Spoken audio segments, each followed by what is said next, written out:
Take a look, guys. This is Gary Studio V 2.0, and let's see how I generate stick figure animation videos in just one click. Have you ever sat down to tackle a simple task, like answering one email, only to find yourself 3 hours later still staring at a blank screen, having refreshed your inbox a dozen times and wandered off to research unrelated stuff? Suddenly, the day's shot, your to-do list is longer, and you're beating yourself up for being lazy. But guess what? That's not laziness, it's procrastination.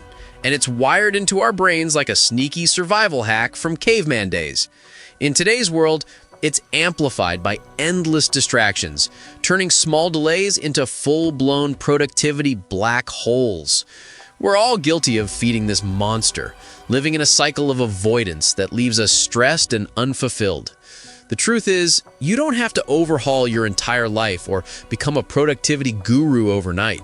You just need to treat procrastination like the habit it is, something you can interrupt with intention, not willpower alone.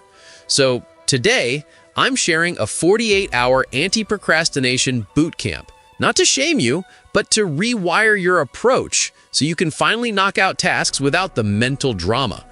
I tested this on myself recently, and man, the first half was a battle against my own excuses.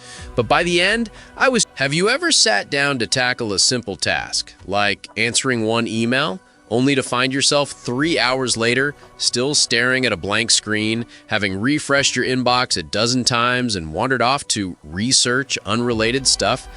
Suddenly, the day's shot, your to-do list is longer, and you're beating yourself up for being lazy. But guess what? That's not laziness, it's procrastination. And it's wired into our brains like a sneaky survival hack from caveman days.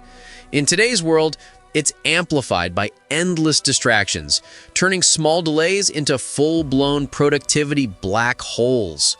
We're all guilty of feeding this monster, living in a cycle of avoidance that leaves us stressed and unfulfilled. The truth is, you don't have to overhaul your entire life or become a productivity guru overnight. You just need to treat procrastination like the habit it is, something you can interrupt with intention, not willpower alone. So today, I'm sharing a 48-hour anti-procrastination boot camp. Not to shame you, but to rewire your approach so you can finally knock out tasks without the mental drama. I tested this on myself recently, and man, the first half was a battle against my own excuses.